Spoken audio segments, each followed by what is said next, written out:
Bismillahirrahmanirrahim. Assalamualaikum warahmatullahi wabarakatuh.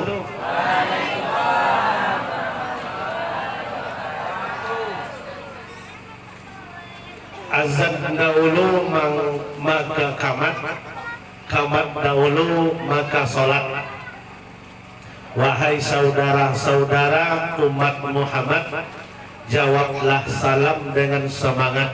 Assalamualaikum warahmatullahi wabarakatuh.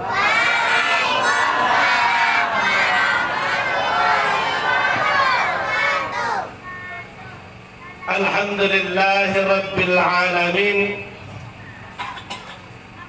Anzala as-sakinata fi qulubil mu'minin liyazdadu imanan ma'a imanihim walillahi junudus samawati wal ard wa kana Allahu aliman hakima. Asyhadu an la ilaha illallah wahdahu la syarika lah wa asyhadu anna Muhammadan abduhu wa rasuluh.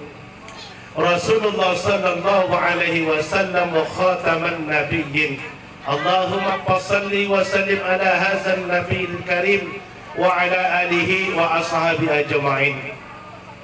Amma ba'du fa ya ibadallah, a'udzu billahi minasy syaithanir rajim. Bismillahirrahmanirrahim.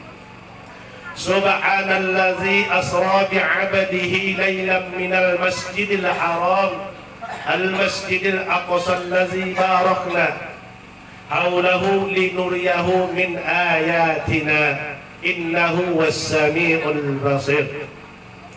Qala Allahu ta'ala inna rajaba syahrullahi wa sa'bana sahri wa ramadana sahru umati.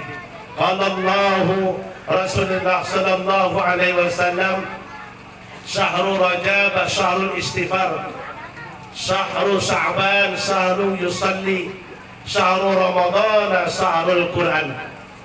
Sadaqallahul azim wa sadaqa rasulun nabiyil karim wa nahnu ala zalika minas sa'ilina was sakirina walhamdulillahi rabbil alamin. Yang terutama sekali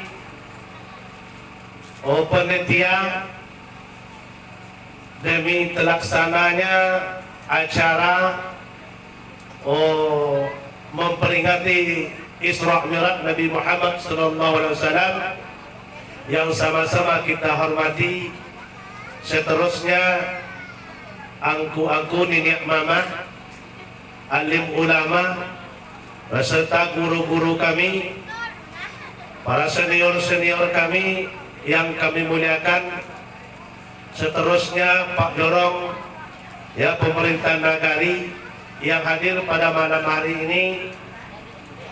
Yang seterusnya kaum bapak, kaum ibu, pemuda dan pemudi, para umumnya kita yang hadir pada malam hari ini yang dirahmati oleh Allah Subhanahu wa ta'ala, dan semoga kita semua hendaknya tetap di bawah lindungan Allah Subhanahu wa ta'ala. Amin ya rabbal alamin.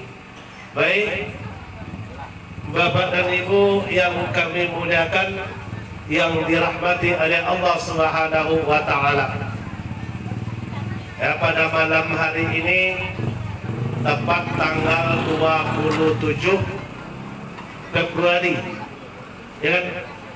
Tanggal 27 Februari 2021 bertepatan tanggal 15 Rajab, ya, 1442 Hijriah pada malam hari ini. Alhamdulillah, walaupun kita dalam keadaan mati lampu, tetapi namun semangat, ya, untuk jorong kurnia ini ke Nagarian Tulunan Maju, Kecamatan Sangir Balai Janggu, Kabupaten Solok Selatan. Di antusiasnya masyarakat jorong kurnia maju, alhamdulillah pada malam hari ini walaupun lampu mati, PLN mati, tapi yang semangat tetap menggebu-gebu demi mendekatkan diri kepada Allah dan demi meraih syafaat Nabi Muhammad sallallahu alaihi wasallam. Baik, yang terutama kita bersyukur kepada Allah Subhanahu wa taala atas rahmat dan nikmat yang telah Beliau berikan kepada kita semua pada malam hari ini. Semua kita yang hadir tanpa kurang suatu apapun, itu adalah salah satu nikmat Allah yang harus kita syukuri.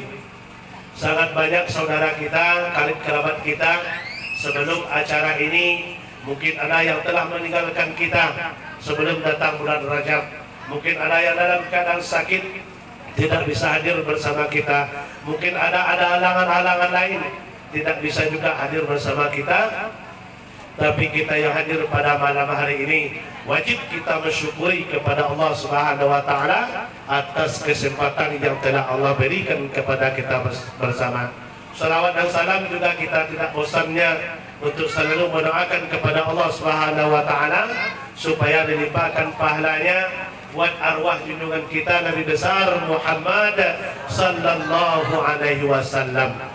Dengan ucapan Allahumma salli ala Sayyidina Muhammad wa ala alihi Sayyidina Muhammad. Baik Bapak dan Ibu yang kami muliakan, yang dirahmati oleh Allah Subhanahu wa taala. Ya, sebelum kaki dilangkahkan, tangan diawaikan, ya, mulut akan dibicarakan, kami mohon maaf terlebih dahulu. Ya, apalagi sekarang hari sudah larut malam, sudah setengah 11. Ya, mungkin nanti tidak serentak sesuatu pada tempatnya, tidak sesuai dengan keinginan Bapak dan Ibu, kami mohon dimaafkan. Ya, dan juga kami mengaturkan ribuan terima kasih kepada panitia, ya, unsur-unsur yang terkait telah memberi kami kesempatan untuk silaturahmi dengan Bapak dan Ibu Hadai Tolan pada malam hari ini di Jorong Kurnia Maju, Kendagarian Talunan maju, ya. Berarti sama-sama maju. Jorong maju, Nagari maju. Alhamdulillah. Ya, ini sebagai penghargaan juga bagi saya sendiri telah dapat berjumpa bersilaturahmi dengan Bapak dan Ibu pada malam hari ini. Bapak dan Ibu yang kami muliakan, yang dirahmati oleh Allah Subhanahu wa taala. Sedikit mungkin tak kenal makanya tak sayang makanya tak cinta. Mungkin sebagian sudah tahu atau sudah paham. Itu kalau saya tengok, oh, namanya besok kalau dibikin UST itu nggak usah dibikin. Itu terlalu berat itu. UST, Ustaz. Ya, namanya Sahriar. Nah, itu salah. Yang betul namanya Jahriyar, ya, bukan Sahriar, Jahriyar, ya, di Jahriyar Katib. Nah, kalau Ustadz itu terlalu berat itu, ya. Di nama saya Jahriyar Katib, ya. Kalau nanti ketemu di jalan, panggil Jahriyar boleh, panggil Pak Katib pun boleh, ya. Tinggal di Stapus, tahu Stapus Bu? Tinggal di Stapus sekarang, ya, sudah hampir 11 tahun. Orang rumah, orang bidar alam. Orang rumah saya perempuan Bu. Ya, orang rumah saya perempuan. Ya, nah, itu sedikit sebagai perkenalan saja. Nama Jahriyar Katib, ya, tempat tinggal sekarang di Stapus, ya. Kalau gelar nggak ada, cuman Katib. Tapi ada bisa ditambah ujungnya SBS, sarjana buat bakso. Karena di rumah ada jual bakso. Kalau nanti mampir ke Stapus, insya Allah kalau makannya gratis, tapi kalau beli ya bayar. Nah, jadi itu sedikit sebagai perkenalan, ya, nama kami, ya, tempat tinggal sekarang di Stapus. Tapi sebagian kita sudah paham. Sebab ke Masjid At-Taqwa sudah 2 kali, gitu bro. Sudah 2 kali. Kalau ke sini baru kali ini. Nah, itu cuma sedikit sebagai perkenalan. Mungkin karena kita, alhamdulillah, boleh dikatakan 80% di sini kita adalah orang kita Jawa, mungkin sekitar 20% kita orang Minang. Jadi kita sepakat sekarang mau pakai bahasa Minang apa pakai bahasa Indonesia? Bahasa Jawa. Masya Allah. Ya. Jadi kalau mau pakai bahasa Minang, oke. Kalau pakai bahasa Jawa, oke. Sebab kalau pakai bahasa Jawa, Jawa pintar. Pakai bahasa Arab jadi juga Arab pintar. Ya. Dia pakai bahasa Indonesia. Sepakat. Ya. Kalau bahasa Jawa, nanti nggak paham kalau ibu percaya lah. Kalau saya pakai bahasa Jawa. Ya. Ya. Jadi karena kita banyak orang Jawa, kita pakai saja bahasa Indonesia. Ya. Ya, Bu? Ya. Jadi yang pertama sekali kalau ada kita bagi orang Minang, saya sapa dengan bahasa apa kabar kini lai sehat-sehat saja. Itu bahasa Jawa tuh. Kalau bahasa Minang, piye kabare? Itu bahasa Minang tuh, Bu. Ya.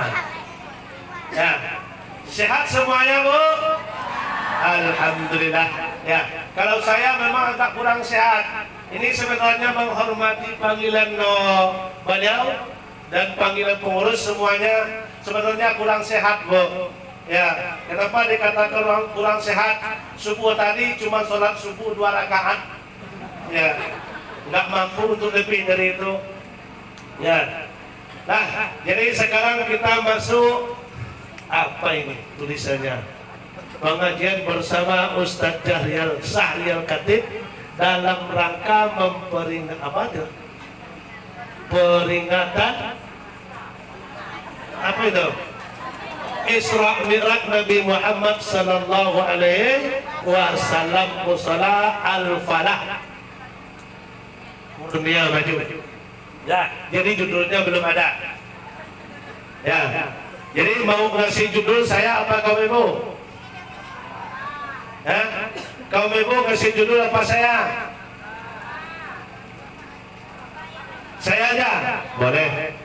Ya, karena judul belum ada, judul pengajian kita pada malam hari ini yaitu yang memperingati Isra wal Mi'raj dan mentauladani akhlakul karimah Nabi Muhammad sallallahu alaihi wasallam. Ya, jadi nama saya ini udah ingat, Bu? Udah siapa? Jahrial Khatib. Enggak pernah diganti semenjak dulu sampai sekarang baru di Kurnia diganti sama orang. Ya, diganti hurufnya satu. Ya, kalau biasanya belum pernah. Ya. Jadi kalau ingat nama saya Jahrial Khatib, ya nanti kalau sudah hidup lampu, udah ada jaringan, udah ada sinyal, sampai FB-nya Jahrial Khatib, sampai ke YouTube-nya Jahrial Khatib. Kalau mau nengok Jahrial Khatib atau Jahrial KH, insya Allah nampak di situ wajah yang ganteng ini, insya Allah. Nah, ini nggak ada ditukar namanya, ya Jahrial Khatib. Nah, jadi kita masuk malam ini, jam sudah menuju, wah Masya Allah sudah terlalu malam, Bu, acara kita. Jam 10:40. Ya, kita ngajinya sekarang kita sepakati dulu, Bu, sampai jam berapa? Bu, sampai jam berapa? Sampai siap. Itu yang benar. Kalau sampai siang, nah itu keterlaluan ya. Tapi kalau sampai siang, itu yang benar. Ya. Kalau mampunya saya nanti setengah jam, ya alhamdulillah, berarti sampai siap. Ya. Ya, Bapak dan Ibu yang kami muliakan, yang dirahmati oleh Allah Subhanahu wa taala. Kita sekarang ini berada dalam bulan Rajab. 15 hari Rajab sekarang ini, bulan Rajab yang terkenal dengan bulan yang sangat istimewa. Terdapat di dalamnya sejarah-sejarah yang sangat dominan sekali tentang perjalanan Isra wal Mi'raj. Tapi kalau kita mengaji, Bu, tentang masalah Isra Mi'raj, kalau kita kaji dari awalnya sampai titik akhir, 2 malam nggak putus loh. Nggak putus, yakin? Nggak putus. Tapi karena sudah kita mulai sudah hari agak larut malam, ya kita percepat aja jalan kasetnya. Setuju? Setuju, Bu? Alhamdulillah. Nah, jadi kita mulai tentang masalah kaji Isra wal Mi'raj. Bulan ini Syahrul Rajab, Syahrul Istighfar. Kata Nabi, bulan Rajab adalah bulan istighfar, berarti bulan ampunan. Syahrul Sya'ban, ya Syahrul Salli. Bulan Sya'ban nanti adalah bulan salawat. Ya, Syahrul Ramadan, Syahrul Quran. Bulan Ramadan adalah bulan Al-Quran. Karena sekarang ini bulan Rajab adalah bulan ampunan, bulan Rajab adalah bulan istighfar, maka kita dianjurkan untuk memperbanyak membaca istighfar. Mari kita mulai dengan bacaan istighfar bersama. Astaghfirullah Rabbal baraya, astaghfirullah minal hataya, astaghfirullah Rabbal baraya, astaghfirullah minal hataya. Terima kasih. Insya Allah kita membaca salawat pada malam hari ini, insya Allah diangkat langsung oleh malaikat malam ini, dilaporkan kepada Allah Subhanahu wa ta'ala. Dengan diterimanya salawat kita, istighfar kita oleh Allah, insya Allah dosa kita diampuni oleh Allah Subhanahu wa ta'ala. Amin ya rabbal alamin. Ya, bulan ini adalah bulan istighfar. Dosa kita diampuni oleh Allah Subhanahu wa ta'ala, tapi dengan satu catatan, Bu. Bu, tolong catat sebuah hadis ini untuk motivasi ke depannya. Kalau kita malas untuk hadis Isra Mi'raj, ini saya kasih satu hadis pendek sebagai motivasi.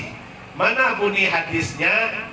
Man sami'a mi'raji, ya, wajabak lahu bisafa'atin ila yaumil qiyamah. Barang siapa yang telinganya dipakai untuk mendengarkan atau menghadiri pengajian Isra wal Mi'raj, wajabak lahu, wajib bagi mereka nanti bisa fa'atin, kata Nabi, mendapatkan syafaatku ila yaumil qiyamah. Di kaum ibu yang hadir pada malam ini yang di luar, kaum bapak yang hadir yang di dalam mushola pada malam hari ini, mukhlisina lahuddin, dari hatinya duduk di sini sampai malam menahan kantuk dengan ikhlas. Kata Nabi tadi, wajib bagi kita yang hadir pada malam ini mendapatkan syafaat Nabi pada hari kiamat. Tahu kaum ibu yang syafaat itu apa, Bu? Yang syafaat itu apa? Yang syafaat itu apa? Lupa apa nggak dapat?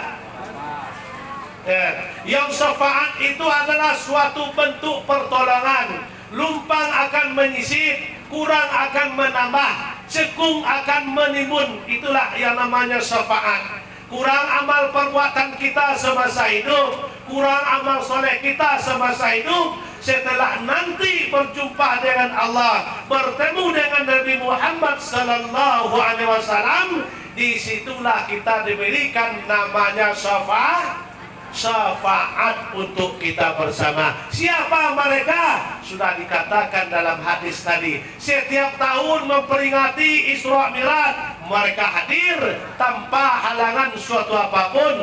Mereka hadir setiap acara maulid Nabi. Insya Allah syafaatku, kata Nabi, wajib bagi mereka pada hari kiamat. Maka insya Allah kaum ibu, ya kaum bapak, walaupun kaum ibu di luar, kaum bapak di dalam, ya, yang penting kita hadir dalam acara ini pada malam hari ini. Insya Allah syafaatul usmah Nabi nanti akan kita peroleh.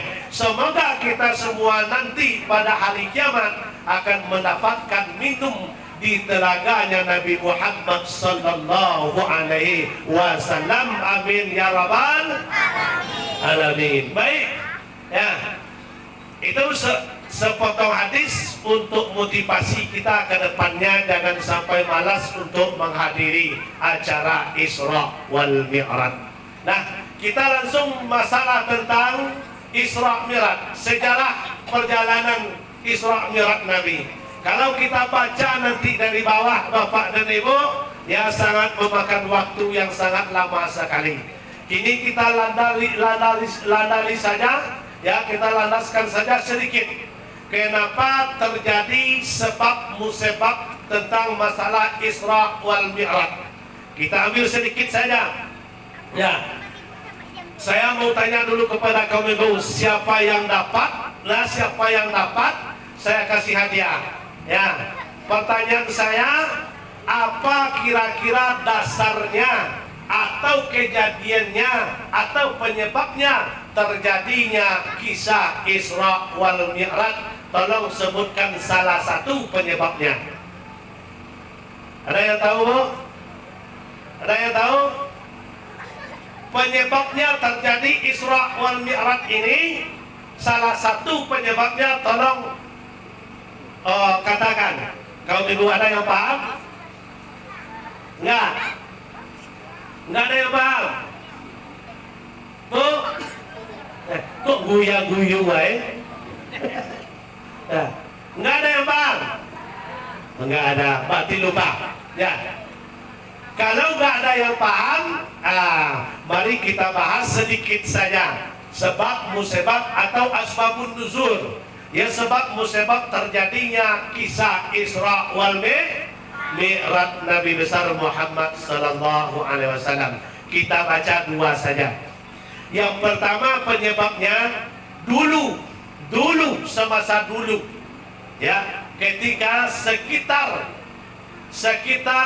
semenjelang kejadiannya Isra Mi'raj berkisar sekitar 1 bulan waktu itu bertengkarlah bumi dengan langit. Ya, kata bumi yang hebat, kata langit yang hebat, kata bumi saya yang hebat. Ya, kok kamu bilang hebat? Kata langit, ya saya lah yang hebat. Gunung ada sama saya, ya, air ada sama saya, laut ada sama saya, katanya manusia ada sama saya, hewan pun ada sama saya, ladang dan sawah pun ada sama saya. Ya, kata langit, oh saya yang pintar, saya yang hebat, saya yang mulia. Ya, kok kamu yang mulia? Iyalah, saya punya matahari, saya punya bulan, saya punya bintang, saya punya planet, kata langit. Nah, jadi perdebatan ini nggak ada usai-usainya, nggak ada henti-hentinya. Kata langit yang mulia, kata bumi yang mulia. Sampai titik terakhir kita percepat jalan kasetnya, ya. Pas waktu bumi mengatakan saya yang mulia, yang terakhir katanya, karena saya mempunyai seorang makhluk yang paling mulia, yaitu hamba Allah yang bernama Muhammad sallallahu alaihi wasallam. Ya, karena Nabi Muhammad ini adalah manusia yang paling mulia, yang Allah ciptakan di permukaan bumi. Laulaka, kata Allah kepada Muhammad, laulaka ma khalaqatul alam. Kalau tidak karena engkau Muhammad, kata Allah, tidak aku jadikan alam semesta, tidak aku jadikan laut, tidak aku jadikan langit, tidak aku jadikan bintang, dan tidak aku jadikan matahari. Karena engkau lah Muhammad, aku jadikan itu semua. Apa kata bumi? Sekarang kata bumi, yang Muhammad itu berjalan di atas punggungku. Ya, karena sudah bumi menyebut nama Muhammad seperti itu, maka langit pada saat itu merasa kalah, merasa kewalahan. Tidak ada lagi yang mau dibanggakan, tidak ada lagi. Semua yang milik dia di langit sudah dia katakan kepada bumi, ya. Setelah bumi mengatakan bahwa Muhammad ada berjalan sekarang di punggungku, kata bumi, maka langit kehabisan bahan. Ya, karena langit kehabisan bahan di sana itu, maka datang kepada Allah Subhanahu wa taala. Ya Allah, kami sebentar ini habis bertengkar. Ya, kata langit, kami habis bertengkar sama bumi. Apa yang kalian pertengkarkan, kata Allah? Kami bertengkar, ya Allah, saling membanggakan apa yang Engkau berikan kepada kami. Kata bumi, bumi yang hebat, yang mulia. Kata saya yang mulia.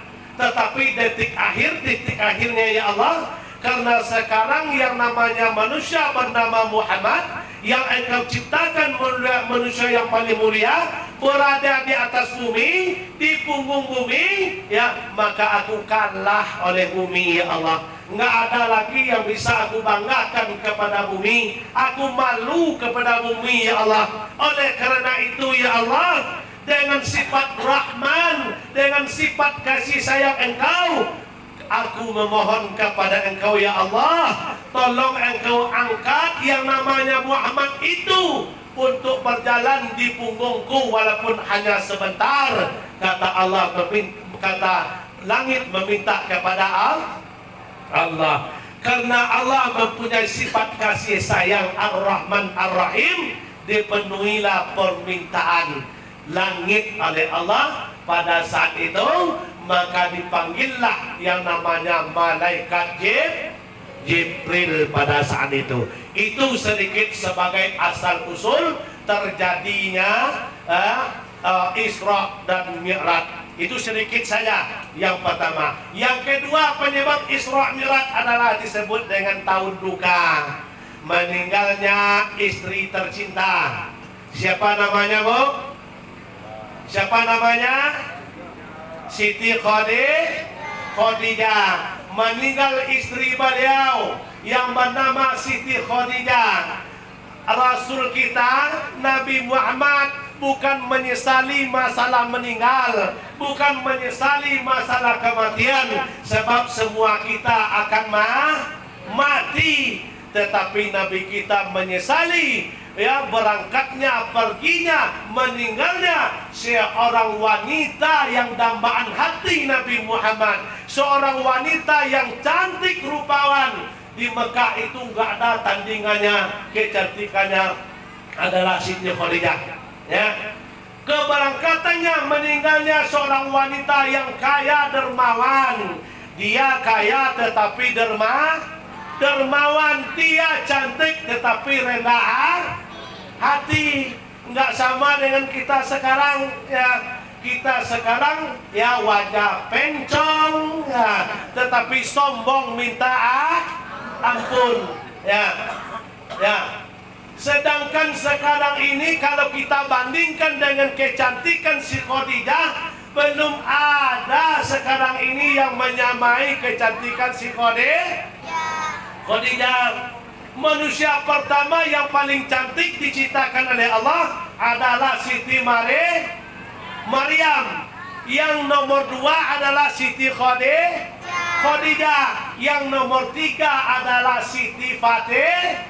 Itu 3 wanita yang tercantik di dunia ini yang pernah diciptakan oleh Allah Subhanahu wa ta'ala. Tetapi Maryam cantik, rendah hati, tidak sombong. Siti Khadijah cantik, tawaduk, rendah hati, tidak sombong. Siti Fatimah cantik, tawaduk, rendah hati, tidak sombong. Tetap sholat, tetap ibadah. Tetapi lain ceritanya dengan sekarang.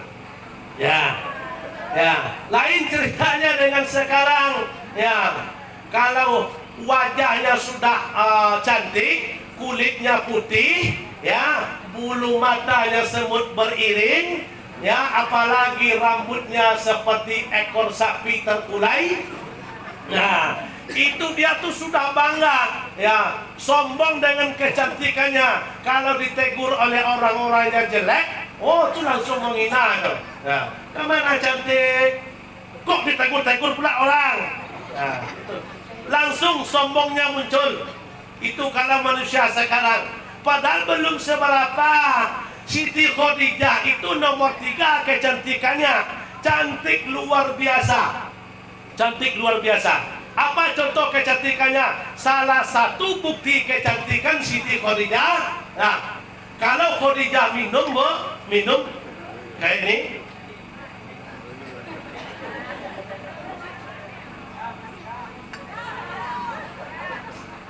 Nah, kalau Siti Khadijah minum, Siti Fatimah minum, itu air nampak lewat di tenggorokan. Ada kaum ibu yang sekarang kayak itu cantiknya? Ada? Ya. Ada. Oh, gitu. Ya. Itu kecantikan Siti Khadijah. Ya, nampak air lewat di tenggorokan ketika dia minum, tetapi tidak sombong, tawadu, rendah hati, tetap sholat. Ya, ini kulit kayak apa namanya? Kalau bahasa kami Minang, kuning-kuning daun pauh, kayak anjing nampak jauh. Aku berkata, ya. Nah, ya kulitnya kuning-kuning sawo matang. Sawo matang itu kan separuh masak kalau bahasa kami Minang tuh. Dikecian masak, alun-alun dikecian mata mudo lah terlebih lah. Nah, tetapi sombongnya minta ampun. Ya. Sedangkan Khadijah orang kaya yang dermawan, wanita cantik yang rendah hati. Kalau semasa Khadijah di Mekah itu nggak ada yang melawan kekayaannya Siti Khadijah. Kaya nomor 1 di kota Mekah semasa itu, tapi tidak Nah, ini enggak dikasih nikmat sedikit, rumah bagus, dapat pula mobil Fortuner. Nah, itu kalau lewat di depan orang miskin, masya Allah, ya, jangankan menegur, kacanya aja nggak kebuka.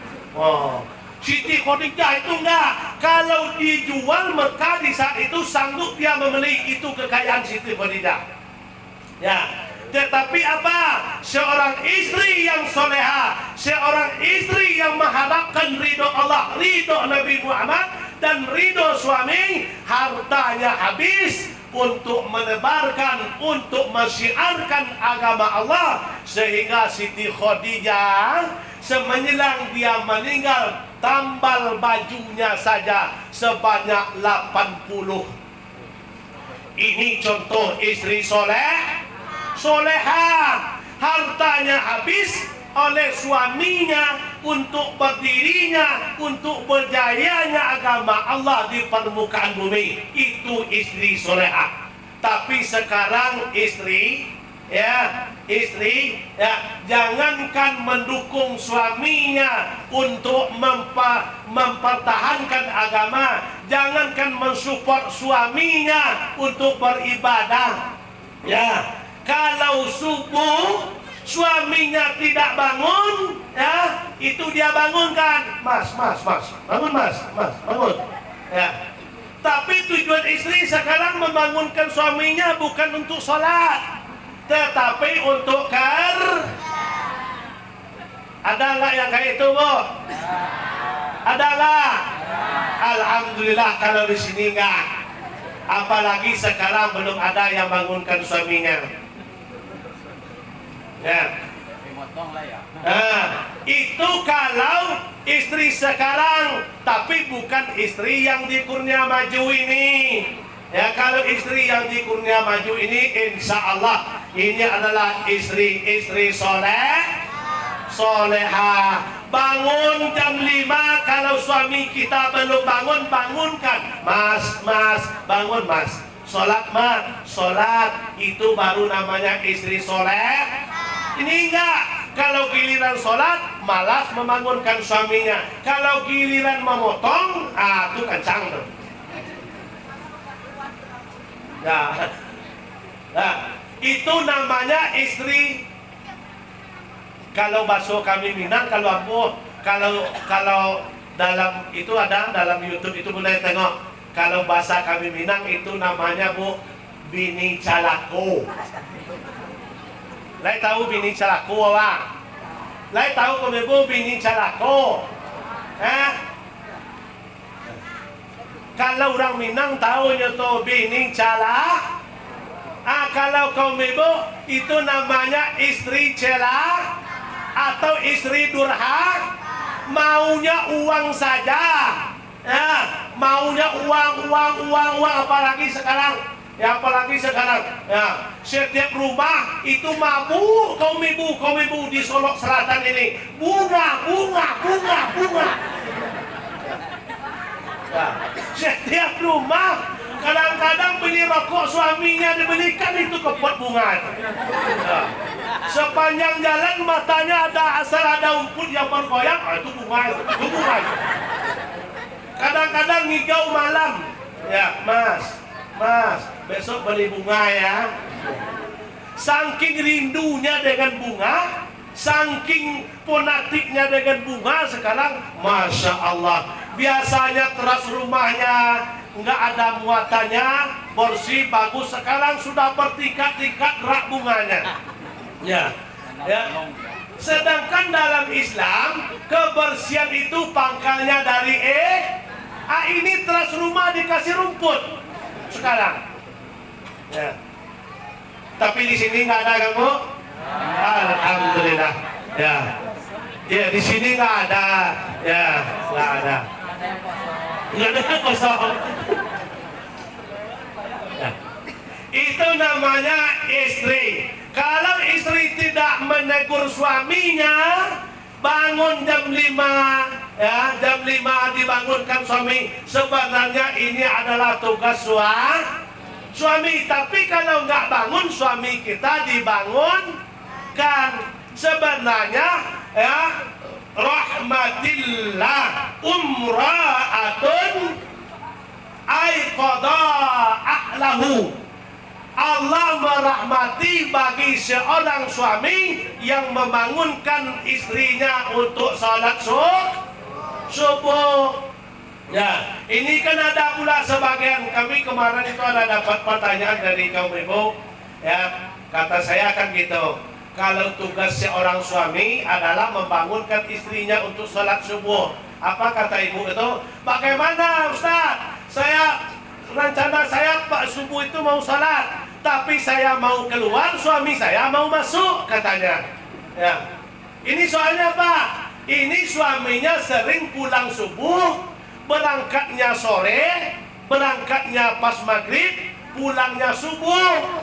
Nah, ini namanya suami adalah saudaranya Firaun.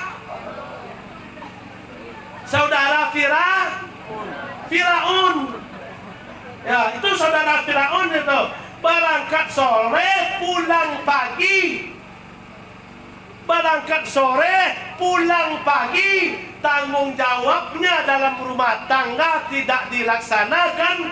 Padahal utang seorang suami membangunkan istrinya untuk sholat subuh. Kalau bisa digandeng istri kita, kalau punya motor dibonceng di belakang, kemana kita bonceng subuh-subuh untuk sholat berjamaah ke masjid. Itu baru namanya suami soleh tak soleha tuh. Kalau soleha tuh itu suami sholatnya di rumah itu namanya suami soleha. Ya, di kalau suami ibu soleh, bangun pagi jam 4:30, diajak istrinya mengambil uduk, dilakukan dulu sholat sunat uduk, sudah tuh ditambah lagi dengan sholat tahajud bersama istrinya. Setelah masuk waktu subuh, dibonceng istrinya pakai motor, dibonceng istrinya pakai mobil untuk sholat berjamaah ke masjid. Itu baru namanya suami soleh. Ada nggak suami yang macam itu di sini, Bu? Ada. Alhamdulillah. Ada nggak suami kita sekarang yang hadir ini yang macam itu? Ada. Alhamdulillah. Berarti itu suami soleh. Soleh bukan solehah. Nah, tapi kalau seperti yang kita bilang tadi, seorang suami kerjanya berangkat pagi jam 6 sampai jam 6, nggak kenal sholat, nggak kenal mengajak istri sholat, nggak pernah menegur istri nggak sholat, nggak pernah menegur anak nggak sholat, nggak pernah mengajak istri sholat, itu namanya suami dayus. La yadkhulul jannata rijalun dayus. Tidak akan masuk surga bagi suami yang dayus. Tahu kaum ibu enggak suami dayus itu apa? Tahu? Untuk jantan-jantan mabuk, untuk laki-laki. Ya, sebab ar-rijalu qawwamuna 'alan laki-laki itu ada apa be?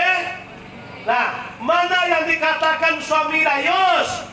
Suami dayus itu enggak cemburu dia istrinya enggak sholat, enggak cemburu dia anaknya enggak sholat, enggak cemburu hatinya suami istrinya enggak tutup aurat, ya keluar rumah. Itu namanya suami dayus.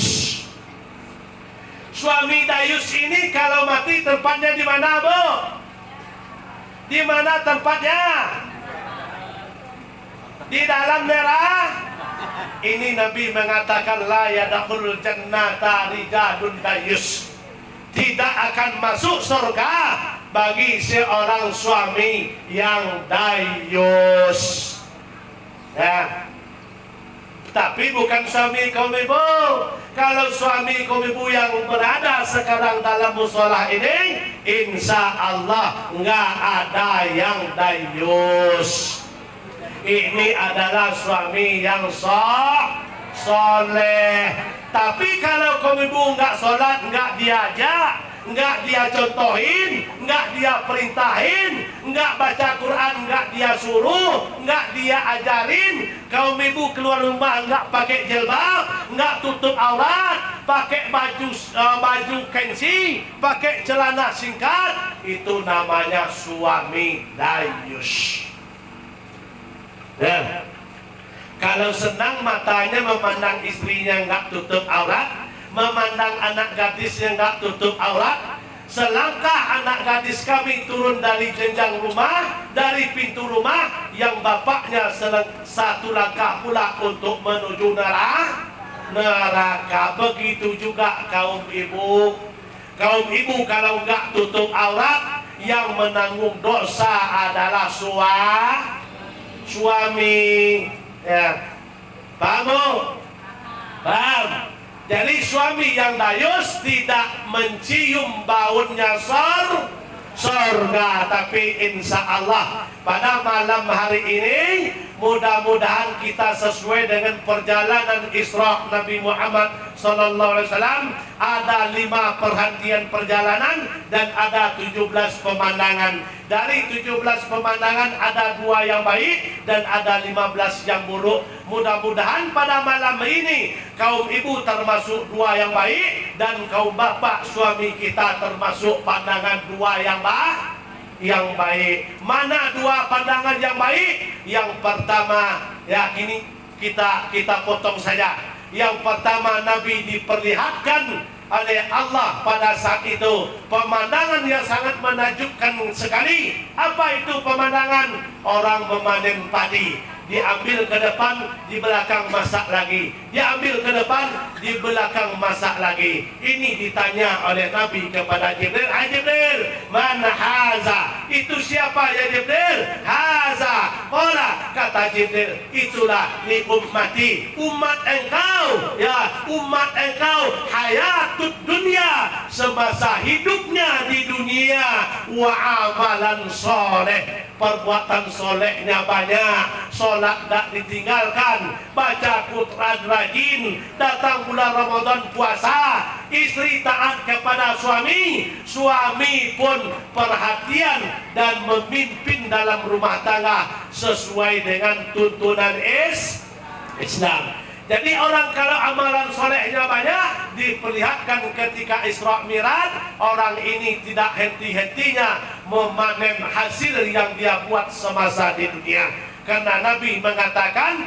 man yasra'a yahsada. Apapun yang kita tanam, itulah yang kita tuai. In ahsantum, ahsantum li anfusikum, wa in asa'tum falaha. Yang baik kita lakukan, pahalanya baik, itu juga untuk kita. Yang buruk kita lakukan, pahalanya itu juga untuk kita, bukan untuk orang lain. Bapak dan Ibu yang kami muliakan, yang dirahmati oleh Allah Subhanahu wa Ta'ala, kembali kita kepada kaji kita tadi. Ya, tahun penyebab yang kedua Isra Mi'raj adalah meninggalnya seorang istri yang sangat soleha, yang taat kepada suami, yang patuh kepada suami, sehingga tahun itu disebut dengan tahun duka. Ya, tahun duka pada saat itu, sebab hilangnya seorang istri yang sangat perhatian kepada suaminya, yang sangat taat kepada suaminya, yang tidak pernah membantah suaminya. Inilah yang disebut dengan istri soleha. Ya, di istri soleha itu, Bu, tempatnya adalah sorga. Mau nggak kamu Ibu masuk surga nanti? Mau. Apa syaratnya? Apa syaratnya? Hah? Soleha. Apa tandanya soleha itu? Tanda soleha itu apa? Berapa tanda soleha? Jadi kalau istri nggak soleha, tidak akan masuk surga. Yang masuk surga itu istri soleha. Mana tandanya? Yang pertama, iza ra'aitaha sarratka. Apabila dilihat oleh suaminya, menyenangkan hati, banyak senyum, banyak mengamik. Kalau basuh kami minang mencaliak laki kawak. Nah, ya bukan mengamuk. Nah, ini setiap suami pulang dari kerja, nyampe ke rumah. Nah, itu namanya, ya, kalau tanda istri soleha, iza ra'aitaha sarratka. Apabila dilihat oleh suaminya, menyenangkan sedikit uang tetap senyum, banyak uang tetap senyum. Ya, mencari istri muda suami tetap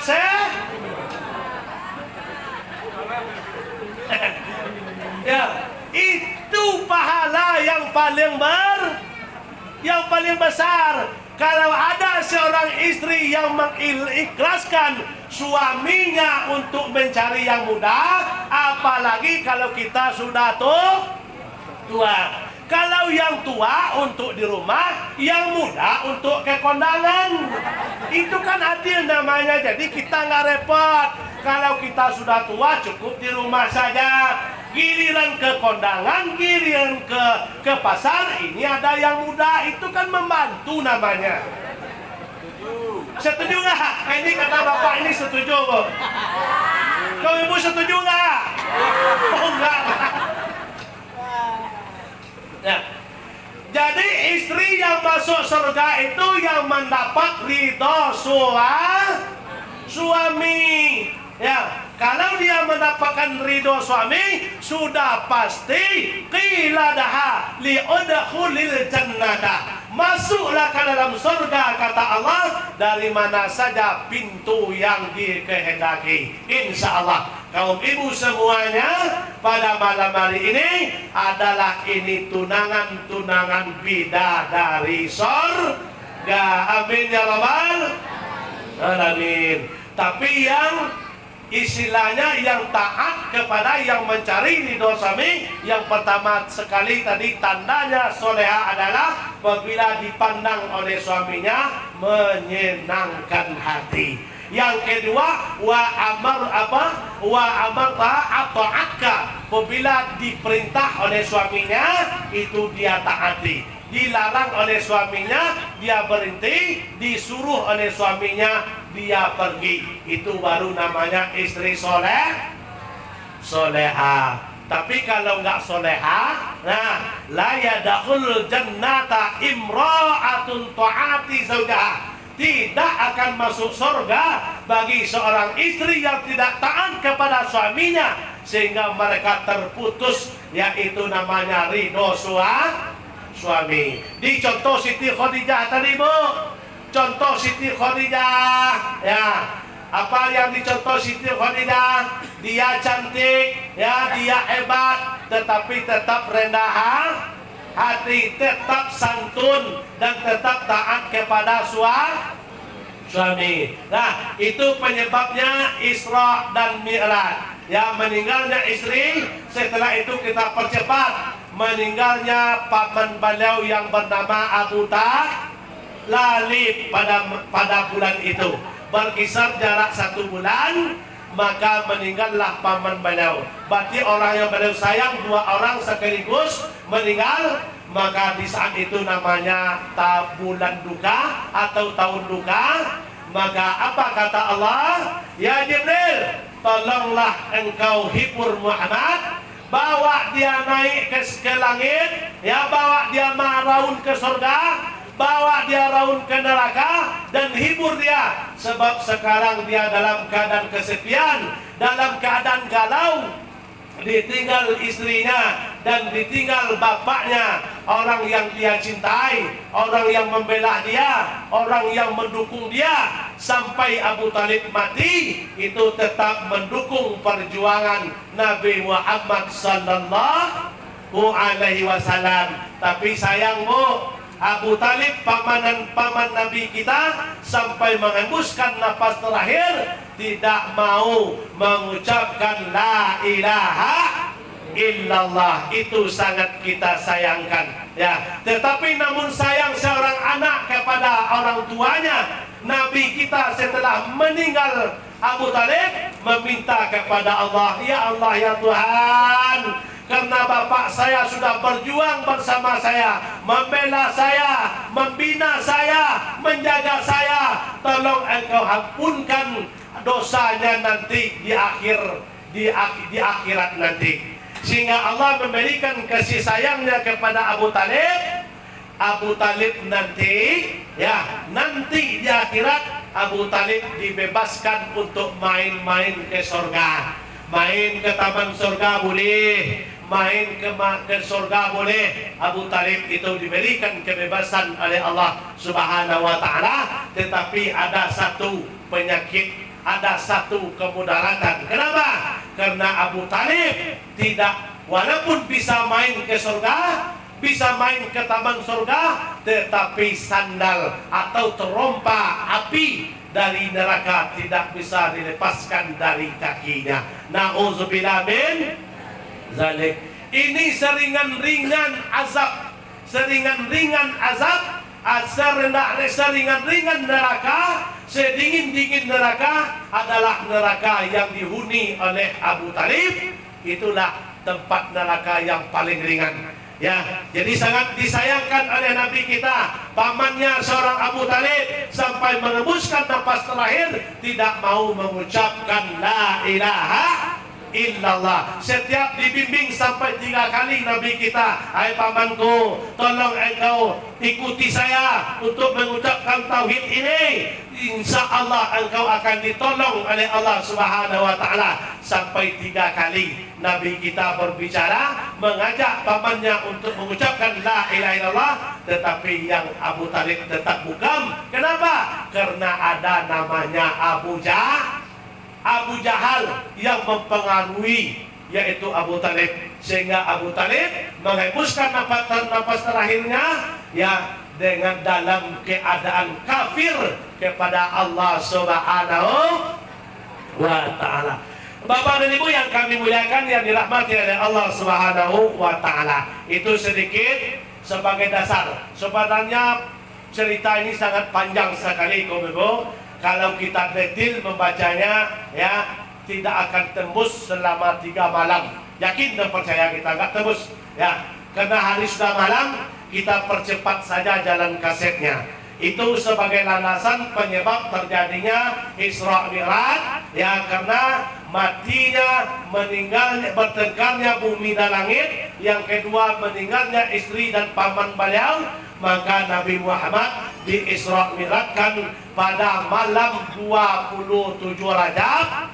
Pada saat itu hari akan terjadinya kejadian itu adalah tepat hari Minggu atau hari Ahad kalau Basuawa.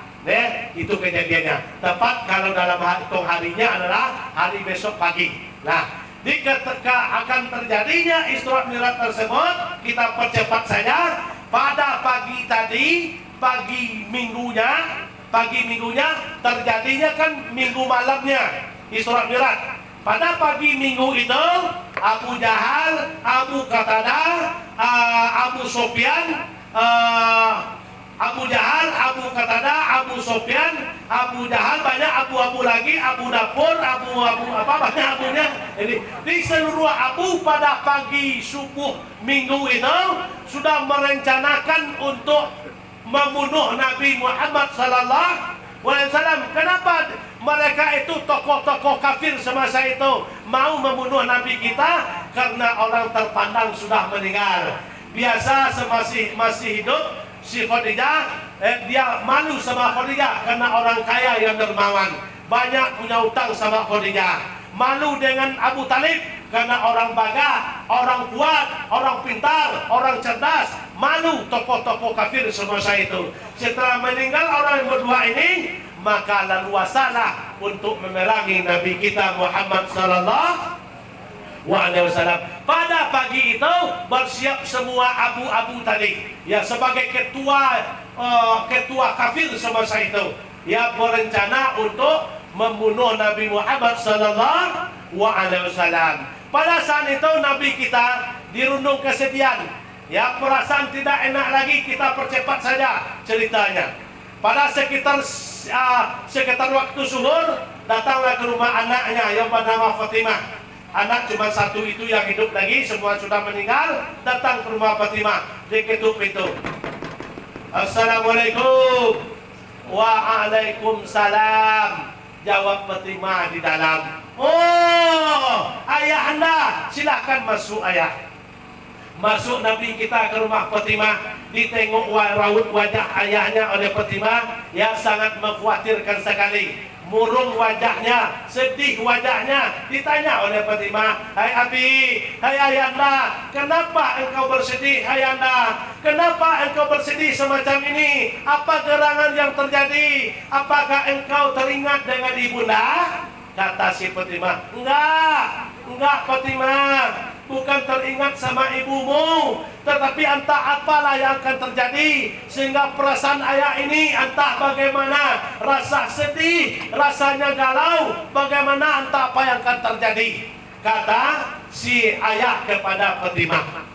Nah, jadi pada saat itu yang seluruh kaum kafir itu tadi, pada antek-antek kafir, Abu Sufyan, Abu Qatadah, dan Abu Jahal, dan abu-abu ini tadi semuanya sudah sepakat, ya, mau mencari Nabi kita Muhammad SAW, mau dipotong, mau dibunuh katanya, ya. Jadi untuk supaya tahu keberadaan Nabi Muhammad di dalam forum dia yang tokoh kafir ini tadi, ada di situ namanya seorang dukun yang sangat hebat sekali, yang sangat pintar, seorang dukun. Ya, ditanya pada dukun, kata Abu Jahal, ya, Abu Jahal, "Kun, ya, tolong engkau tengoklah di mana sekarang keberadaan Muhammad. Kalau sudah tahu keberadaan Muhammad, kita berangkat ke sana bersama-sama. Kita bunuh, kita cincang, kita pisahkan kepala dengan badannya." Lalu Pak Dukun semasa itu, apa kata Pak Dukun?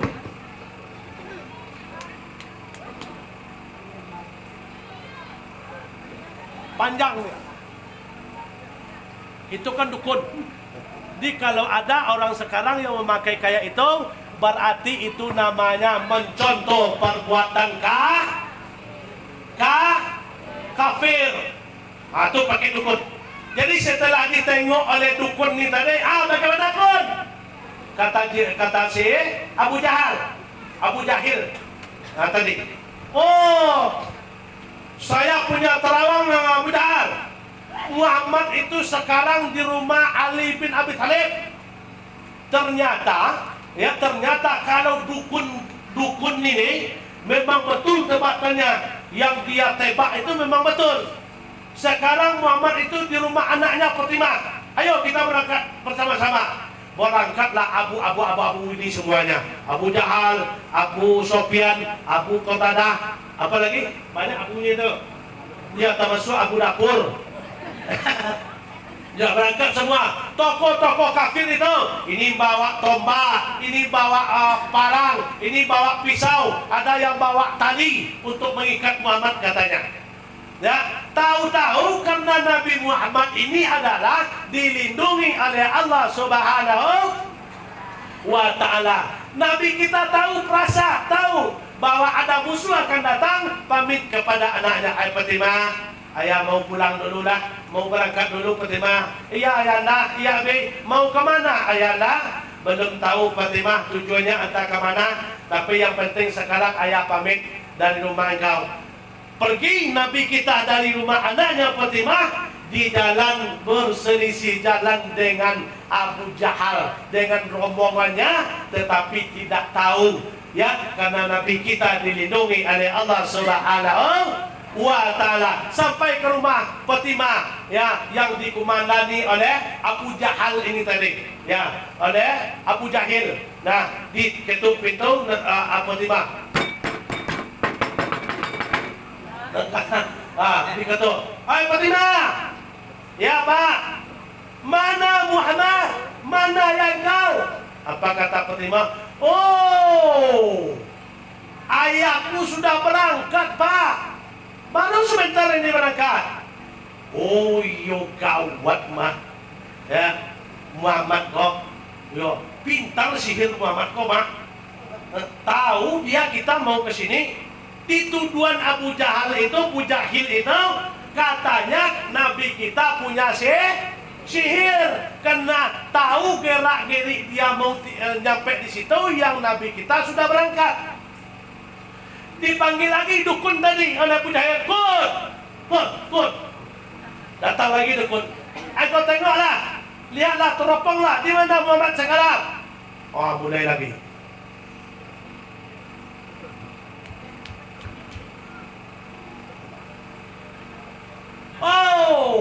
Mujahid, Muhammad sekarang berada di rumah bibinya, di rumah eteknya. Ya, siapa namanya? Umi Ani.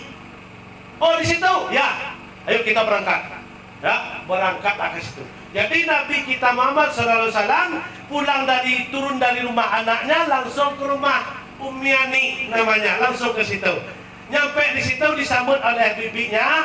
Wahai Muhammad, kenapa engkau berkeluyuran Muhammad? Itu orang kafir mencari engkau, mau membunuh engkau. Sekarang janganlah engkau keluar. Hari sekitar jam 10 malam. Tidur engkau di rumah, tidur di kamar bibi. Bibi nanti kalau ada orang kafir, bibi nanti akan berurusan dengan dia. Nabi Muhammad ini patuh. Tidur Nabi kita dalam kamar Umi Ani. Enggak lama bersilang waktu, datanglah rombong Abu Jahil. Datang ke situ. Nah, sudah tahu bahwa Muhammad ada di dalam rumah itu. Nah, disuruhlah oleh Abu Jahil. Kun, ada Pak Dukun tadi. Dukun, Abu Jahil, bukalah pintu Umi Ani ini. Itu Muhammad ada di dalam itu. Bawa seret dia keluar, boleh kita bunuh. Apa kata Pak Dukun tadi? Kalau masuk ke rumah tuh, yang nggak berani saya. Kata Pak Dukun tadi. Tapi kamu dukun. Iya saya dukun, tapi kalau berhadapan dengan Muhammad nggak berani saya, kata dukun tadi. Muhammad itu hebat. Kalau saya salah masuk nanti, ya kalau kena kakinya di pinggang saya nanti mati, kata dukun tadi. Ya. Nggak berani dukun. Apa kata dukun? Kalau gitu, kamulah maju. Kata dukun kepada Abu Jahal, oh kalau saya nggak berani juga lah kun. Muhammad itu pendekar, dia nggak berani saya. Kalau kita nggak ada satu pun yang berani masuk, sepakat kita tunggu Muhammad itu di luar ini. Pas dia keluar nanti, kita kita pukul kakinya, langsung kita ikat, langsung kita potong lehernya. Kita tunggu di luar. Sehingga sepakat semuanya tidur di laman rumahnya nih. Semuanya menunggu kedatangan Nabi Muhammad sallallahu. Tahu-tahu pada saat itu Allah mempunyai rencana. Ya, lebih baik rencana Allah, lebih bagus rencana Allah untuk Muhammad daripada rencana Abu Jahil. Maka pada saat itu dipanggillah Jibril oleh Allah Subhanahu wa taala. Ya Jibril, sini Jibril. Ada apa ya Allah? Tolong engkau turun ke bumi lah. Tolong cari yang namanya Muhammad, hamba aku. Tolong dia selamatkan. Dia sekarang dalam keadaan galau, dalam keadaan masalah. Orang kafir mencari dia, orang kafir mengintai dia, mau membunuh dia. Tolong engkau turunlah, bawa dia Isra Mi'rajkan, ya, bawa dia main ke surga, main ke neraka. Setelah itu terakhir tolong bawa dia menemui aku, kata Allah kepada Jibril. Karena Jibril ini patuh kepada perintah Allah, ya, maka Jibril ini terbang, ya, terbang, ya, laju turun ke surga, ya, turun ke surga, nyampe ke surga diketuk pintu. Assalamualaikum. Waalaikumsalam, kata malaikat Ridwan. Engkau Jibril? Ya. Kenapa engkau datang ke sini Jibril? Begini Ridwan, ya, engkau sebagai pengurus surga, sebagai komandan pengurus surga, saya dapat titah dari Allah bahwa Muhammad nanti pada malam ini akan main ke surga ini. Tolong engkau perintahkan, ya, seluruh bidadari surga, tolong ia surga ini dengan baik-baik, dengan sebagus-bagusnya. Seluruh bidadari surga, suruh dia memakai lipstick, suruh memakai bedak 12 macam. Ini contoh malam ini. Jadi malam Isra Mi'raj itu, penghuni surga, bidadari surga diperintahkan oleh malaikat Ridwan untuk berhias, pakai pakaian cantik, pakai lipstik yang agak rancak sehingga bibirnya merah kelihatan, pakai bedak tebal. Itu mencontoh perbuatan bidadari surga. Jadi kalau bagi kaum ibu yang ada sekarang ini, kalau pakai lipstik bagus, pakai bedak bagus, berarti nanti adalah mencontoh perbuatannya bidadari surga. Disuruh semuanya bidadari pakai lipstik, pakai bedak yang bagus, berhiasnya bagus. Nah, tolong engkau bikin surga ini sebaik-baik mungkin. Setelah itu pergi pula, terbang lagi, mampir ke neraka. Diketuk betul. Assalamualaikum. Waalaikumsalam. Kata malaikat Malik, dibuka pintu. Engkau Jibril? Ya. Ada apa halnya? Saya diperintahkan Malik ke sini oleh Allah karena Muhammad pada malam ini akan dibawa raun ke neraka ini. Tolong engkau pasang semua azab, semua siksaan dalam neraka ini. Tolong engkau perbesar api neraka pada malam hari ini, karena Muhammad akan dibawa main raun ke dalam neraka ini. Sehingga malaikat siapa tadi? Sudah menghidupkan api neraka, dihidupkan sebesar-besar dimbus. Apa katanya? Sehingga pada malam Isra Mi'raj itu, api neraka itu menggebu-gebu besar sehingga sampai menghitam asapnya. Nah, Setelah mampir ke surga, langsung malaikat ini turun. Ciut. Langsung hinggap turun ke rumah siapa tadi, tempat Nabi kita? Ya. Belum. Putar sudah habis daya dan upaya, putar nggak ada ketemu. Ya, karena Muhammad nggak ketemu, ya, mengadu kepada Allah, ya Allah, mana itu tempat tidur Muhammad itu, ya Allah, nggak ada ketemu sama saya, kata Jibril. Apa kata Allah? Kalau engkau kepingin tahu dengan hamba aku yang nama Muhammad, tolong engkau tengoklah mana nanti ada cahaya dari atas ini, dari langit ini nampak cahaya. Engkau ikutilah cahaya itu ke bawah, itulah namanya, disitulah tempatnya Muhammad sallallahu alaihi wasallam. Jadi Nabi kita ini, Nabi Muhammad ini, ya, cahaya beliau adalah luar biasa. Anta badarun, apa nama ada selawat itu, Pak Ulung? Anta samsun, anta badarun. Itu ada itu selawatnya. Ya. Di cahaya Nabi Muhammad itu adalah seperti cahaya matahari, sama dengan cahaya bulan. Cahaya Nabi Muhammad itu adalah nurun ala nurun, cahaya di atas cahaya. Jadi Nabi Muhammad tidur di rumah Ummi Ani di atas bumi ini sampai cahayanya ke langit yang ketujuh. Itu hebatnya Nabi Muhammad. Ada nggak suami kaum ibu yang kayak itu cahayanya? Ada, Bu? Yang menembus atap itu cahayanya ada?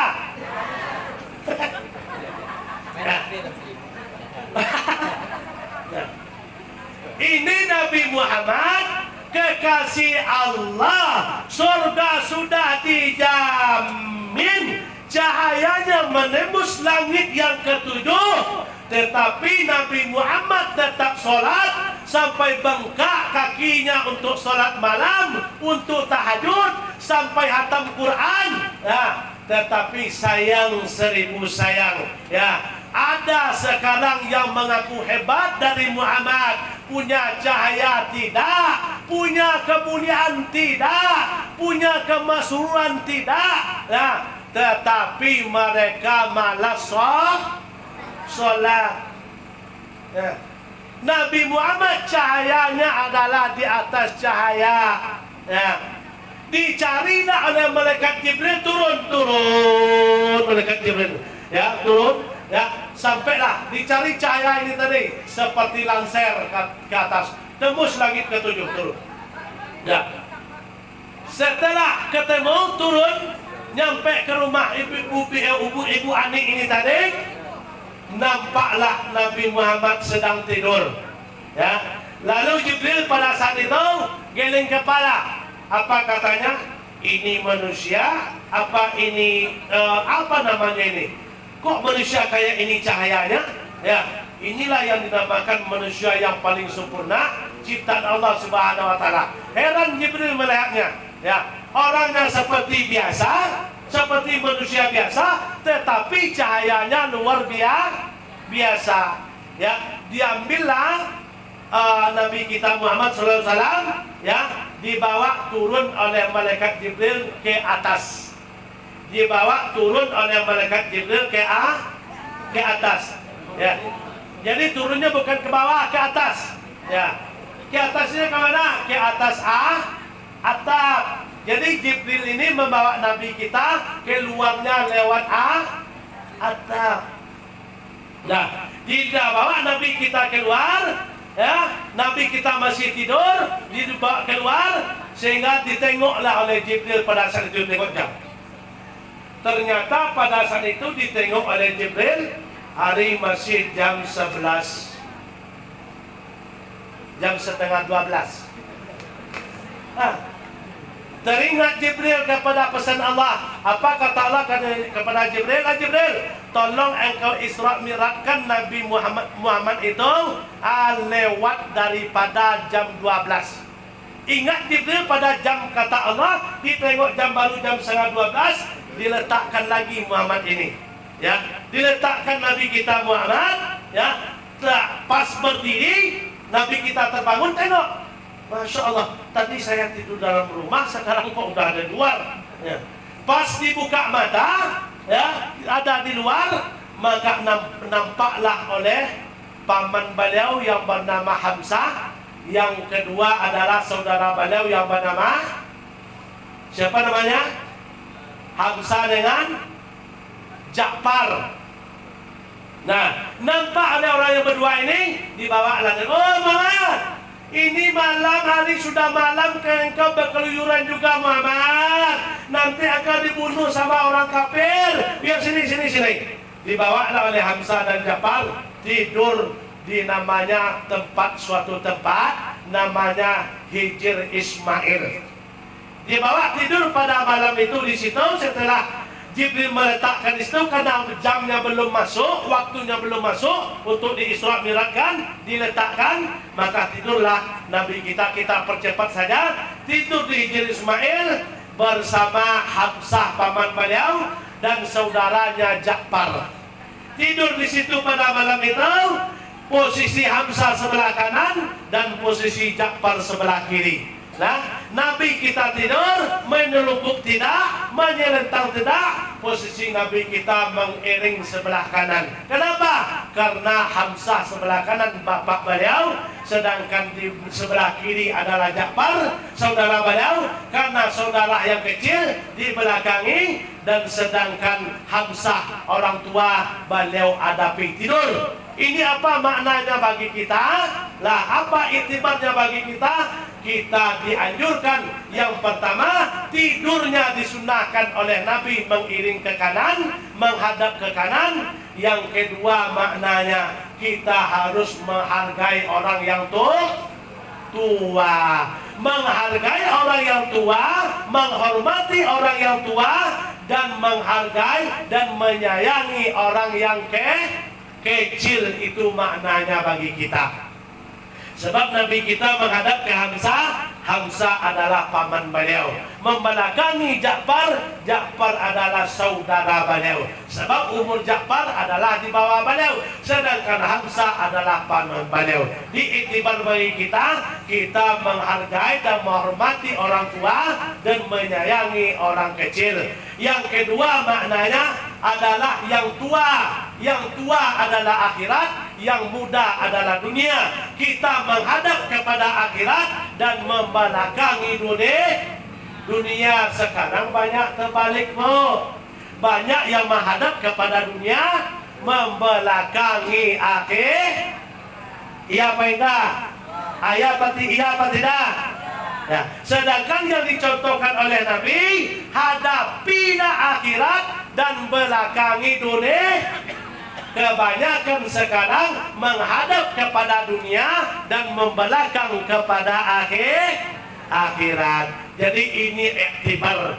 Ini kejadian semuanya sebenarnya yang terjadi Isra Mi'raj itu sebenarnya punya iktibar bagi kita, punya pelajaran bagi kita. Maka dikatakan bulan sekarang ini adalah bulan yang sangat istimewa. Nah, kita kembali kepada kaji, yang kita percepat saja. Pada malam itu sedang tidur yang si Ja'far, yang Nabi kita, yang si siapa namanya, paman beliau Hamzah menghadap kepada Nabi, dirangkulnya leher Nabi kita. Ini tujuannya apa? Kalau nanti ada datang orang kafir, yang Muhammad jangan diganggu, aku dulu yang akan memerangi orang kafir. Itu niatnya Hamzah. Yang si Ja'far sebelah belakang, dia taruh kakinya sebelah, mengiring ke kanan kepada Nabi kita, ditaruh kakinya sebelah di atas paha Nabi. Ini tujuannya apa? Supaya Nabi tetap aman. Kalau ada musuh nanti, yang kena duluan, yang bangun duluan adalah si Ja'far dengan pamannya Hamzah. Inilah hakikatnya orang yang berdua ini menjaga Nabi kita mati-matian. Nah, di saat itu ditengok oleh Jibril. Sudah jam 12 lewat, maka Jibril diperintahkan oleh Allah untuk mengambil Nabi kita yang kedua kali. tujuannya untuk Isra dan Mi'rajkan Nabi kita, kita percepat saja. Turun Jibril lagi, ditemui Nabi kita sedang tidur bersama saudara beliau Ja'far dan paman beliau Hamzah. Diambillah Nabi kita secara pelan-pelan, ditarik.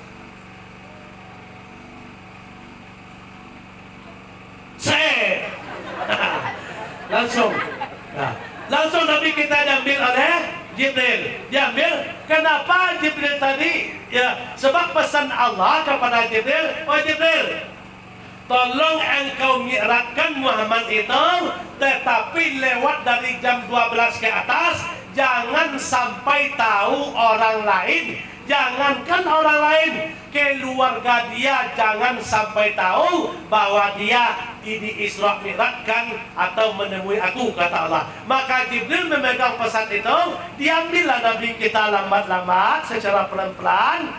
Nabi kita diambil oleh Jibril dan posisi tangan Hamzah pas macam ini tadi, tidak bergerak sedikit pun sampai subuh, sampai pagi. Itu qadratillah. Supaya si Hamzah ini tidak terjaga, tidak bangun sampai pagi, tetap yang tangan Hamzah seperti ini tergantung, nggak ada turun sampai pagi.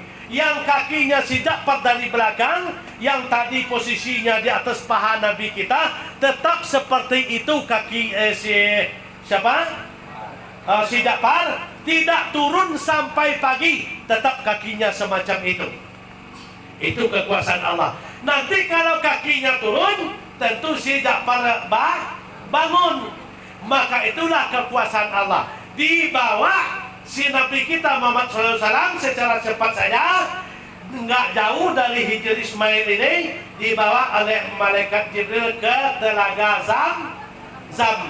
Sampai di situ dibedah, ya, dibedah dada Nabi kita, ya, kata Jibril, ya, didudukkan Nabi kita.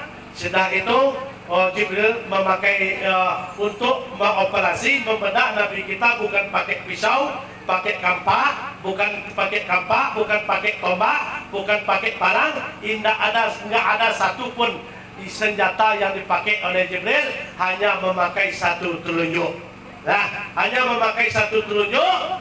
Setelah Jibril akan membedah perutnya Nabi kita, Jibril membaca la ilaha illallah. Langsung dari sini Nabi kita sampai ke bawah pusar, tunjuk Jibril langsung ke bawah.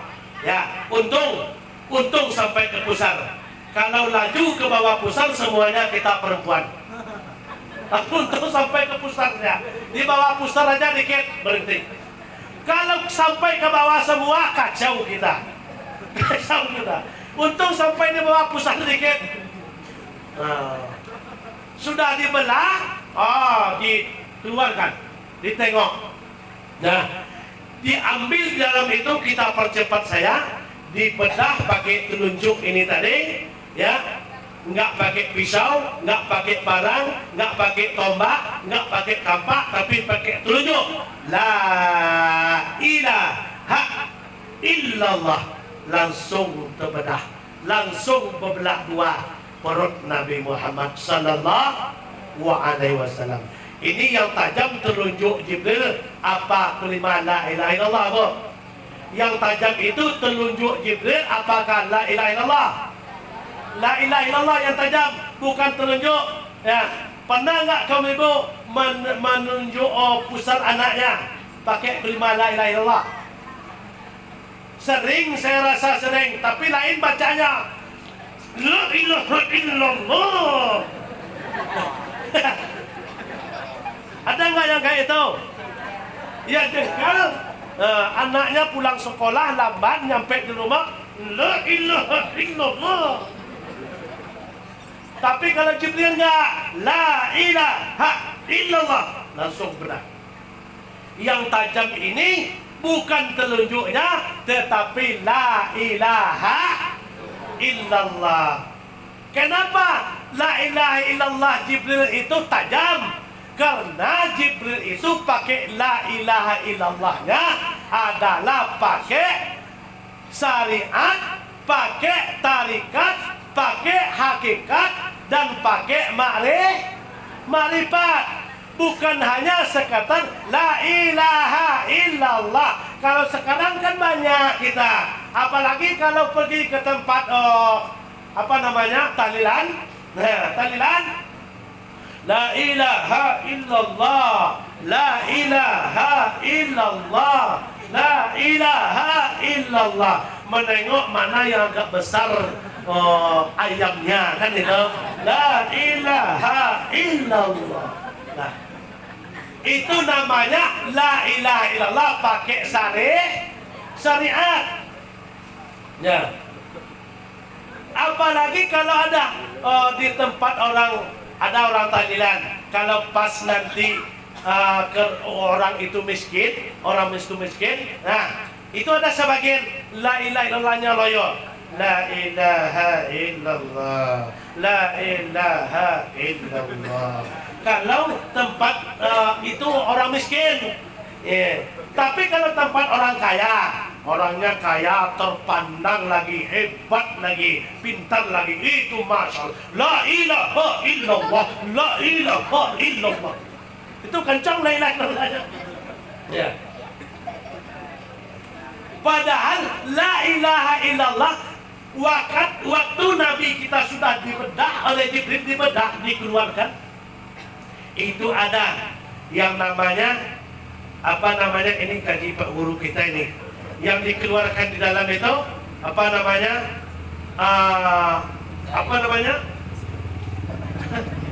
ada segumpal darah kotor yang dikeluarkan, namanya Pak Guru?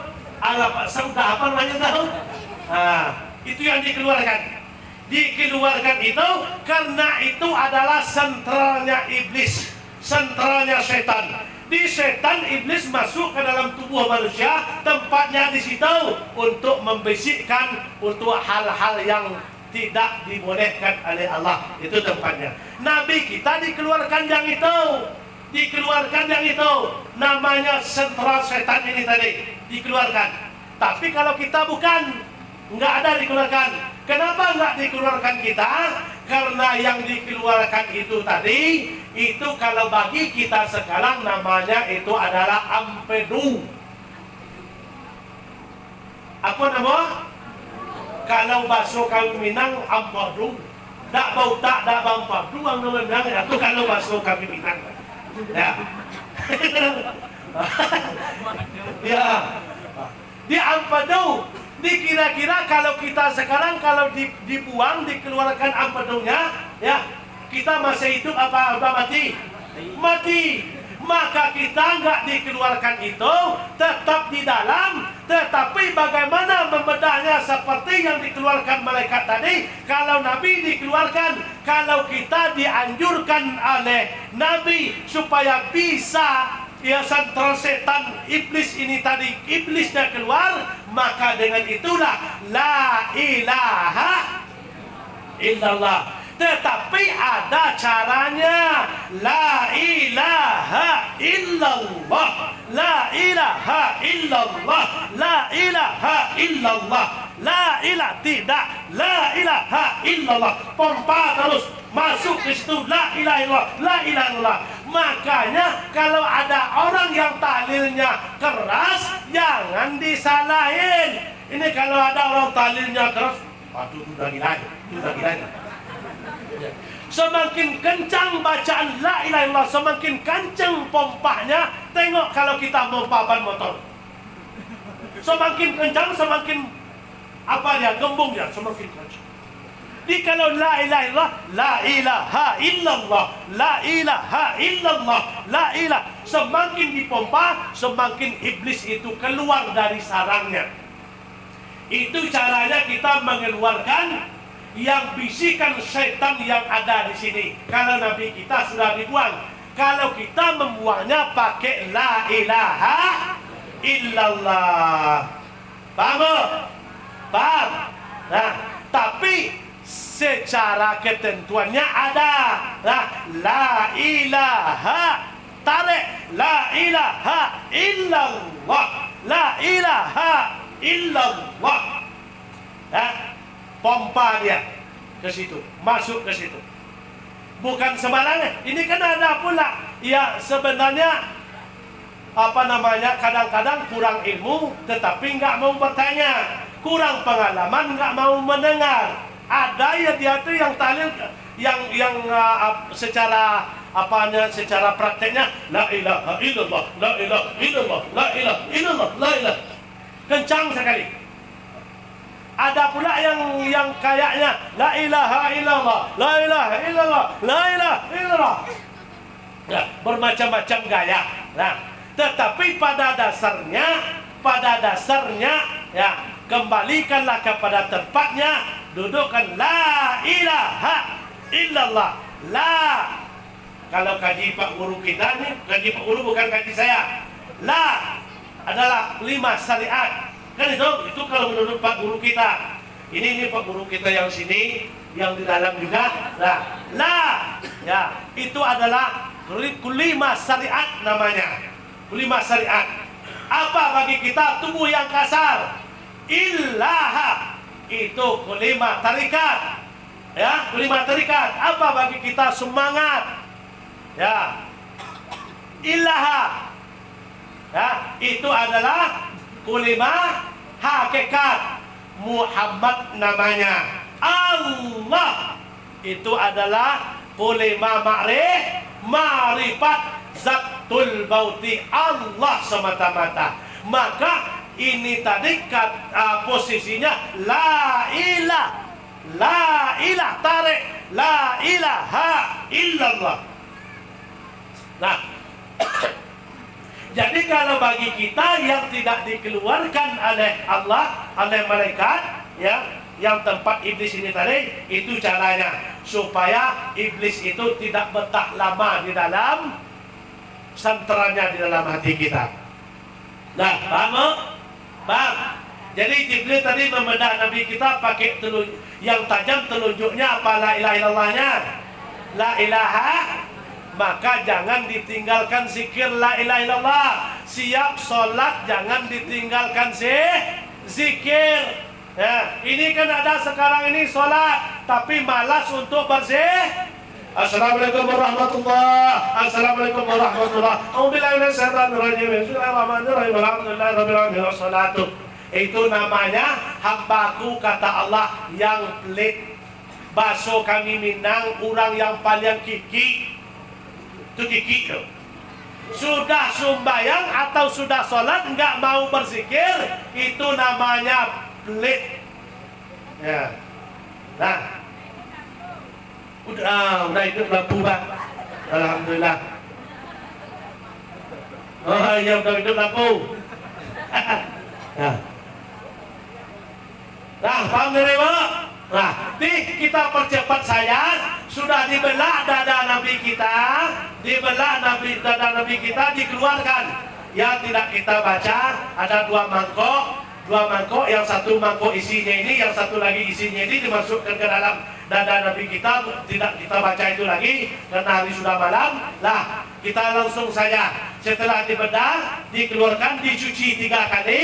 Sudah itu diganti dengan isi 2 mangkok ini tadi. Yang satu 2 macam isi mangkok, yang satu 4 macam isi mangkok. Berarti 2 mangkok itu adalah 6 macam isinya. Setelah itu ditutup lagi, nah, oleh Jibril dengan ucapan la ilaha illallah, ditutup lagi. Setelah ditutup oleh Jibril, baru didudukkan Nabi kita. Maka diberilah oleh Jibril di belakang namanya stempel segitiga, itu namanya khataman nabiyyin di belakangnya Nabi kita. Nah, ini sudah ditempel punggung Nabi kita dengan segitiga lopi, di dalamnya pakai tulisan, di situ ada untuk kenapa? Apa pelajaran bagi kita? Karena Nabi kita akan menempuh perjalanan jauh, akan Isra itu Mi'raj, maka diberi bekal oleh Allah, diberi stempel di belakangnya, itu khataman nabiyyin di belakangnya. Tetapi sebenarnya ini untuk kita Bapak dan Ibu. Kalau Nabi dijaga oleh Allah, nah, tapi ini pelajaran bagi kita. Nah, ini yang di belakang Nabi, stempel di belakang Nabi. khataman nabiyyin di situ. Kalau kita paham, kita apal, nah, barang siapa yang membaca khataman nabiyyin yang ada di punggung Nabi itu, dibacanya pagi 1 kali atau 3 kali, insya Allah sampai sore dijaga oleh Allah Subhanahu wa Ta'ala. Dijaga nanti pada sore hari dibaca dan dijaga oleh Allah sampai pagi harinya. Itu kegunaannya. Berarti ini pelajaran atau ilmu bagi kita. Kalau Nabi dijaga oleh Allah Subhanahu wa Ta'ala. Ada enggak yang hafal kita yang merek di belakang Nabi kita? Ada yang hafal? Ada? Bu, ada yang hafal, Bu? Kalau kaum bapak di dalam, yakin saya banyak yang hafal. Nggak ada? Belum hafal? Belum? Nah, kalau belum hafal, langsung catat di kepala kita masing-masing. Besok pagi langsung realisasikan. Pagi baca, insya Allah ini janji Allah. Dibaca itu pagi, ya insya Allah kemanapun kita akan berjalan siang harinya akan dijaga oleh Allah Subhanahu wa Ta'ala. Nah, ini bunyinya, rekam langsung dalam kepala kita bagi yang belum hafal. Kalau bagi yang sudah hafal, alhamdulillah. Yang tertulis di belakang Nabi kita, stempel punggung Nabi kita adalah Allahu wahdahu la syarika lahu Muhammadun abduhu wa rasuluh tawajjah haitsu syi'ta fa innaka mansurun. Hafal, Bu? Hafal? Alhamdulillah. Belum? Itu ilmu, Bu. Itu ilmu bagi kita. Kalau Nabi dipakai itu karena berjalan jauh, tetapi langkah Nabi dijaga oleh Allah Subhanahu wa Ta'ala. Ini untuk kita, ya. Untuk kita kalau sudah hafal atau minta besok sama Pak Guru kita, ya, suruh beliau menulis kalimat itu, ditempel di atas pintu rumah kita. Ya, setiap pagi akan turun rumah kita baca. Jangankan membaca, menengok saja pagi harinya ditengok, insya Allah sampai sore harinya dijaga oleh Allah Subhanahu wa Ta'ala. Nah, udah itu lampu, Pak. Matiin aja gensetnya. Jangan dulu. Tutup dulu. Nah, belum? Oh, belum. Nah. Nah, jadi udah paham? Sudah hafal doa tadi? Belum? Allahu wahdahu la syarika lahu Muhammadun abduhu wa rasuluh tawajjah haitsu syi'ta fa innaka mansurun. Hafal? Dapat? Alhamdulillah. Nah, itu adalah khataman nabiyyin di belakang. Ini ilmu bagi kita. Samping kita mendapat amal, insya Allah mudah-mudahan ya, yang kita amalkan, yang kita baca, yang kita pakai akan diridhoi oleh Allah Subhanahu wa Ta'ala. Nah, kita percepat saya ya. Nanti yang saya baca tadi nanti minta sama Pak Guru, minta beliau menulis, ditulis kalimatnya. Boleh ditempel di pintu rumah kita masing-masing supaya kita setiap turun rumah bisa menengok ke situ. Boleh ya, asal jangan kita menggantungkan keselamatan kita kepada itu, boleh. Tapi kalau kita gantungkan keselamatan kepada itu hukumnya syirik. Tapi itu sebagai ikhtiar, itu dianjurkan supaya kita bisa beramal, membaca, menengok, akan dijaga setiap langkah kita oleh Allah Subhanahu wa Ta'ala. Lanjut tentang masalah tadi, minta nanti sama Pak Guru. Ya Pak Guru, berikan sama-sama nanti ya. Nah, ini Pak Bos, Pak Guru, ini ada Pak Bah di dalam. Minta sama beliau nanti. Itu beliau udah paham semua, itu udah kaji beliau tuh. Ya, udah kaji beliau, minta besok. Ya. Nah, jadi lanjut, kita percepat saja. Setelah dikhatam, ya, disempurnakan lagi dadanya, di khatam punggung beliau, maka Jibril pada saat itu terbang, ya, berangkat ke surga untuk menjemput Burak.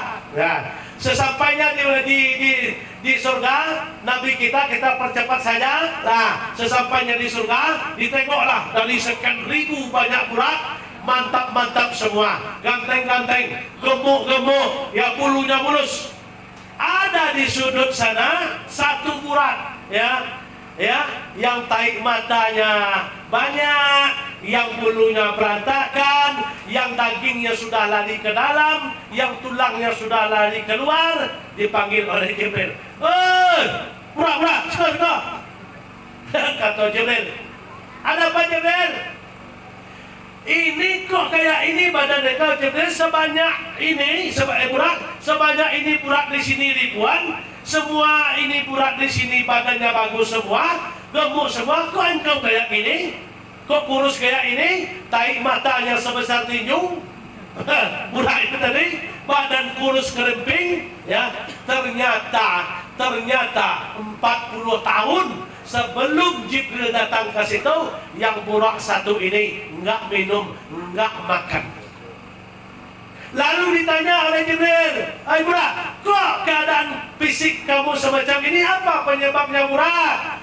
"Oh Jibril, saya semacam ini Jibril, kurus kering ini, badan macam ini Jibril, ada penyebabnya Jibril." "Apa penyebabnya Burak?" "Karena saya sedang kasmaran." Ya. Jadi hewan saja kasmaran kurus badannya, apalagi kalau anak muda sedang kasmaran. Ya. Apa penyebabnya Burak? Ya, tengok ini ya. Disuruh oleh Burak tadi menengok keningnya Burak sama Jibril. Coba tengok ini. Ditengok oleh Jibril, nampak di situ tertulis dua. Yang di atasnya La ilaha illallah, di bawahnya Muhammadur Rasulullah. Nampak di situ oleh Jibril. Jadi apa kata si Burak ini tadi? Jibril, kalau yang sebelah atas ini Jibril, La ilaha illallah, saya sudah tahu. Siapa itu Allah, saya sudah tahu. Bagaimana itu Allah, saya sudah tahu Jibril. Tetapi yang di bawah ini Jibril, yang Muhammad Rasulullah ini, sampai saat ini belum pernah saya berjumpa dengan dia. Bagaimana bentuknya, bagaimana orangnya, sehingga saya kurus kering sampai ini, rindu dengan dia, mau ketemu dengan dia. Apa kata Jibril? Berarti ya Burak, pucuk dicinta ulam pun tiba. Ya. Saya datang ke sini Burak, memang itu tujuan saya, menyebut engkau untuk bertemu dengan orang yang tertulis di atas kening engkau itu.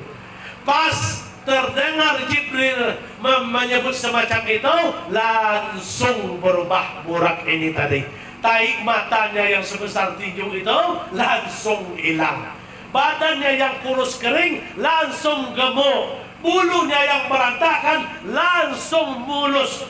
Ya, saking gembiranya, saking senangnya, ya, lari ke situ, lari ke sini, lari kiri, lari ke kanan, ya, sehingga sampai lari-lari semacam itu, sampailah saatnya Burak ini sampai di hadapan Nabi Muhammad sallallahu alaihi